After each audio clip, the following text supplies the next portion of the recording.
सभी भगवत प्रेमियों को राधे राधे, जय श्री राधे। भगवत प्रेमियों, मैं आपको इस वीडियो में भक्त नरसिंह की कथा सुनाने जा रहा हूँ। अगर आप इस कथा को सुनेंगे तो बड़ा ही भक्ति में आनंद आएगा कि जब आप किसी भक्त की कथा सुनते हैं, किसी भक्त का चरित्र का आप श्रवण करते हैं तो भगवान स्वयं प्रसन्न हो जाते हैं और पैदल पैदल ही उस भक्त के हृदय में निवास करते हैं। अगर आपने वास्तव में ही भगवान की भक्ति प्राप्त करनी है तो आप हमारी इस वीडियो में अंत तक बने रहें, क्योंकि ये भक्त नरसिंह की कथा है। थोड़ा वीडियो लंबी हो सकती है, इसीलिए आप हमारे साथ वीडियो में अंत तक बने रहें। राधे राधे, जय श्री राधे। मैं कथा प्रारंभ करने जा रहा हूँ। भक्तवर नरसिंह मेहता की कथा। नरसिंह मेहता भी एक प्रसिद्ध भक्त हुए हैं। उनका जन्म जूनागढ़ प्रांत में हुआ था। जाति के यह ब्राह्मण थे। इनके माँ बाप बचपन में ही इनको छोड़कर मर गए थे, इसीलिए घर में यह भाई और भावज के पास ही रहते थे। इनकी भावज बड़ी कर्कश थी, मतलब कि चिड़ैली थी। वह बात बात में इनको ताना मारा करती थी। एक दिन यह बाहर से खेल कर घर में आए और भावज से पानी पीने को मांगा तो भावज बोली, ऐसी कमाई करके लाया जो तुझे दिन रात पानी ही पिलाती रहूं। नरसिंह जी के हृदय में वह ताना चुभ गया। वह दुखित हृदय से सीधे शिव जी के मंदिर में पहुंचे और 7 दिन तक वहां अन्न जल का त्याग करके पड़े रहे। ऐसा करने से शिव जी का आसन हिला और साक्षात दर्शन देकर कहा कि पुत्र, वर मांग। क्या वर मांगता है? नरसिंह जी बोले कि महाराज, मुझ पर तो मांगना आता ही नहीं। यदि आप मुझ पर प्रसन्न हैं तो जो आपको अच्छा लगे वही दीजिएगा। इस पर शिवजी ने दोनों आंखें मूंदने को कहा। थोड़ी देर में आंख खोली तो क्या देखते हैं कि वृंदावन धाम में सखी के रूप में खड़े हैं। रास हो रहा है। अनेक गोपियों के बीच में श्री कृष्ण और राधिका आसन पर विराजमान हैं। नरसिंह जी यह देखकर बड़े ही पुलकित हुए। फिर शिव जी के आज्ञा अनुसार मसाल लेकर दिखाने लगे, किंतु इन पर मसाल दिखाना नहीं आता था। वह तो एक टक खड़े होकर वृंदावन बिहारी भगवान का रूप पान करने लगे। देखिए, ये रास देखने कहाँ पहुँच गए, जो हम निधवन जिसे बोलते हैं, जहाँ रात्रि में आज भी भगवान रास करने आते हैं, ऐसा मान्यता है। अगर वहाँ कोई जिद करके निधवन में रह भी जाता है तो वह सवेरे इस स्थिति में पड़ा मिलता है कि वह वर्णन नहीं कर सकता है।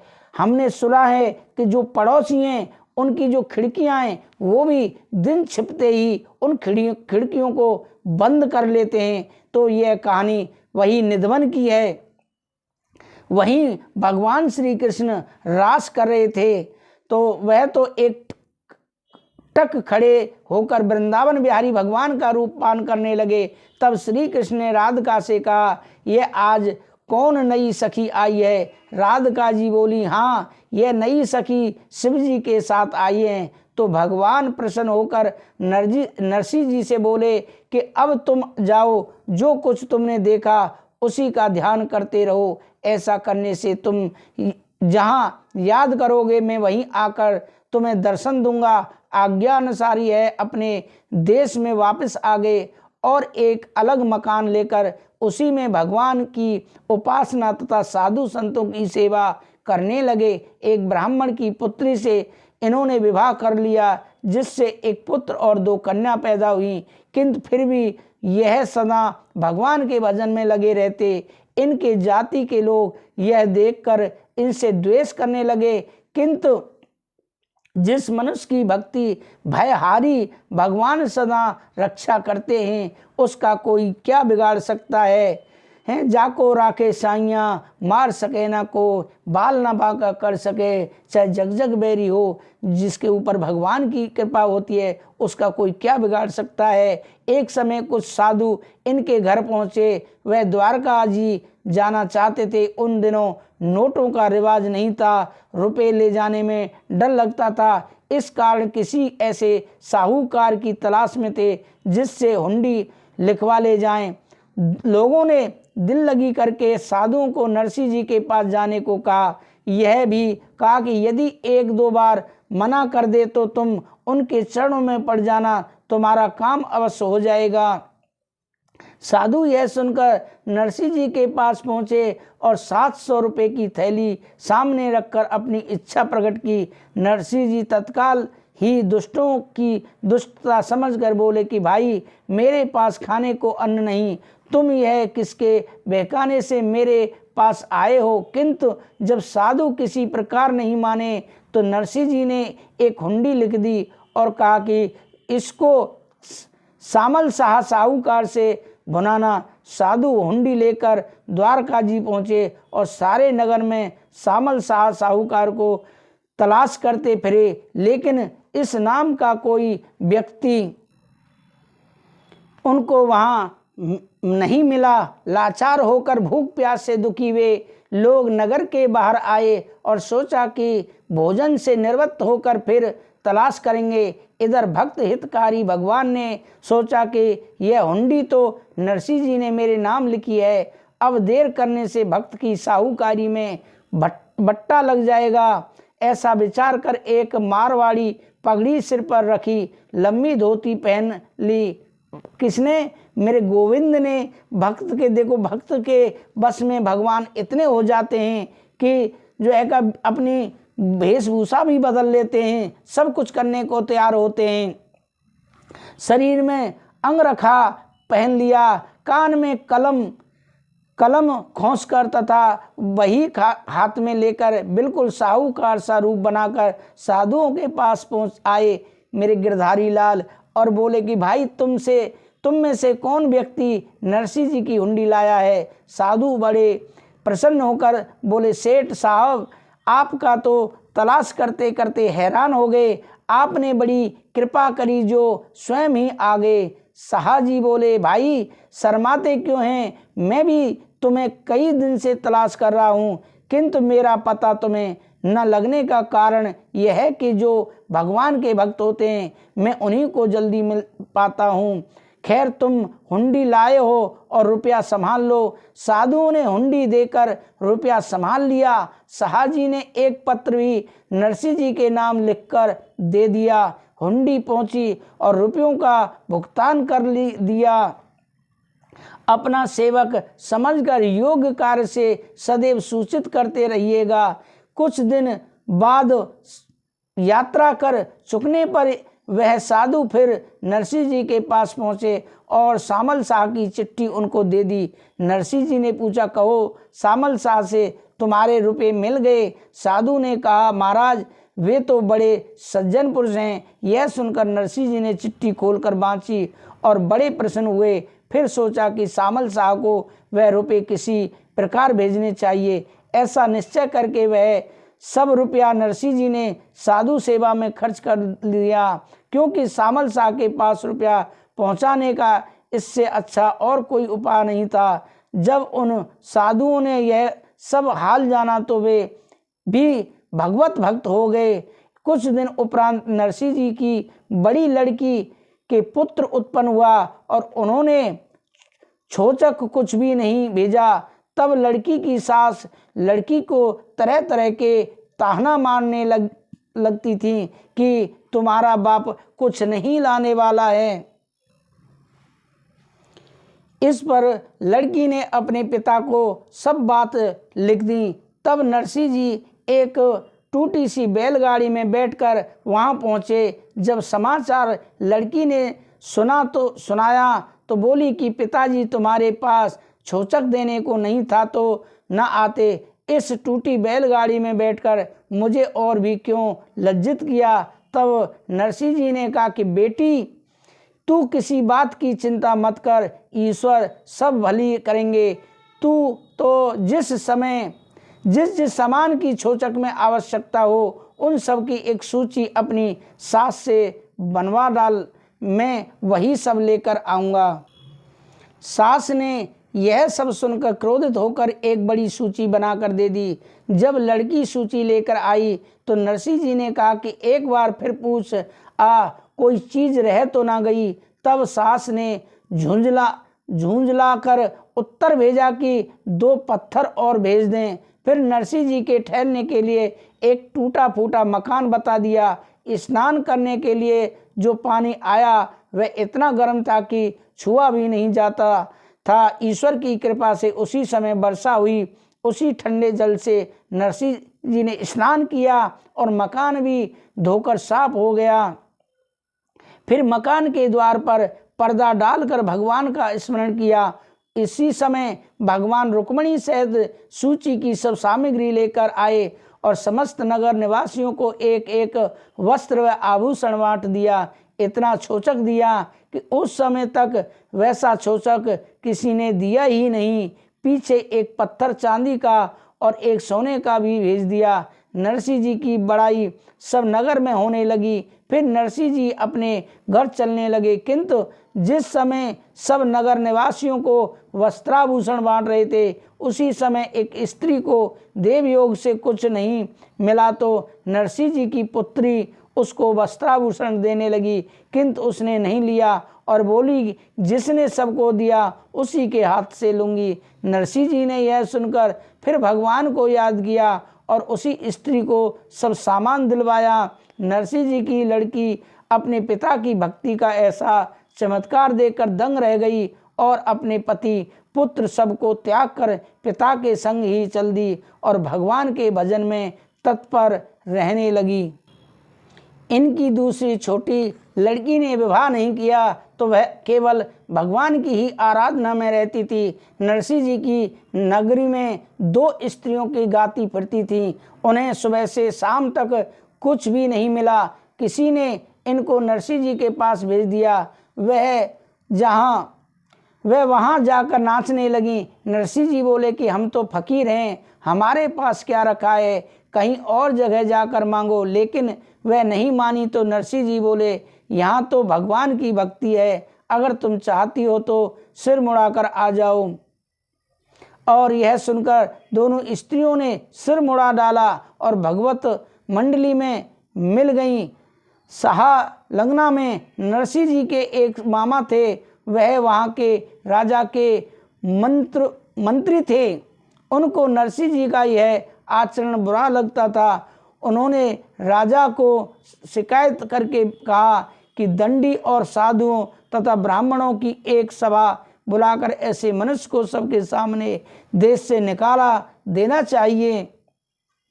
इस पर राजा ने नरसिंह जी को बुलाया भेजा। तब नरसिंह जी ने अपने दोनों लड़कियों और दोनों गाने वालियों से कहा कि तुम यहाँ से अन्य चली जाओ, मुझे राजा ने बुलाया, इससे मैं वहाँ जाऊँगा। उन्होंने उत्तर दिया कि हमें राजा से क्या डर है। ऐसा कहकर सब साथ चल दिए और भगवत कीर्तन करते हुए सब दरबार में पहुँचे। नरसिंह जी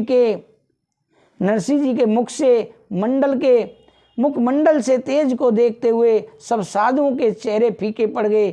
किंतु एक पंडित ने पूछा, साधुओं के पास स्त्रियों का रहना किस शास्त्र में लिखा है? नरसिंह जी ने उत्तर दिया कि मेरे लिए केवल भगवान की भक्ति ही सब शास्त्र और पुराण हैं। पुरुष हो या स्त्री हो, जिसने भगवत भक्ति मन में लगा लिया उसको एक क्षण का सत्संग भी मुक्ति का देने वाला है। श्री कृष्ण भगवान ने स्वयं अपने मुखारविंद से मथुरा की गोपियां की प्रशंसा की है। भागवत के 11 स्कंद में भगवान ने कहा कि भगवत भक्त चाहे नीच ही क्यों ना हो, सब में बड़ा होता है। मैं तो केवल भक्त के बस में हूँ, स्त्री हो या पुरुष कोई भी क्यों ना हो। जो भगवान की भक्ति भगवान के चरणों में चित्त लगाते हैं वही सर्वज्ञानी हैं और पंडित कहलाते हैं, नहीं तो सब व्यर्थ है। यह सुनकर सब चुप रह गए। किसी से कुछ उत्तर बन नहीं पाया। उसी समय किसी ब्राह्मण ने नरसिंह जी से के छोचक देने का वृत्तांत राजा से कहा। तब तो राजा को ज्ञान प्राप्त हुआ और उनके चरणों में गिरकर क्षमा मांगी और कहा, महाराज मेरे घर को अपने चरण कमलों से पवित्र करिए। तब नरसिंह जी बहुत तरह से राजा को उपदेश करके अपने स्थान पर चले आए, भगवत आराधना में मग्न हो गए। इनके स्थान पर जो भगवत मूर्ति थी उसके आगे यह सदा कीर्तन किया करते थे, जिससे भगवान प्रसन्न होकर अपने गले की माला इनको दिया करते थे। एक समय साधु सेवा के लिए द्रव्य की जरूरत थी, तो इन्होंने केदारा राग किसी साहूकार के पास गिरवी रखकर रुपया उधार लिया और उससे कह दिया कि जब तक तेरा कर्ज ना चुका देंगे तब तक केदारा राग भगवान के आगे नहीं गाएंगे। यह खबर इनके बैरियों ने राजा से जाकर कही कि नरसिंह जी की महिमा और भक्ति का अब दिवाला निकल गया है। कच्चे सूत के धागे में पिरोकर जो पुष्पहार मूर्ति के गले में डाला जाता है वह फूलों के बोझ के कारण अपने आप ही टूटकर गिर पड़ता है।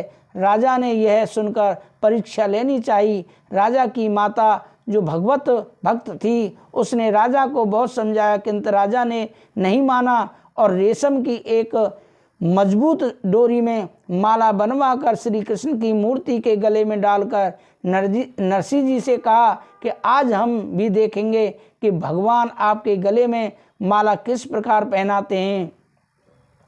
नरसिंह जी ने उनके अनेक प्रकार के भगवान का कीर्तन किया शुरू कर दिया, लेकिन एक केदारा राग छोड़कर और सब ही राग गाए, लेकिन भगवान उस दिन किसी प्रकार भी प्रसन्न नहीं हुए, न माला ही पहनाई। तब तो नरसिंह जी ने अनेक प्रकार के से उलाहना देना शुरू किया।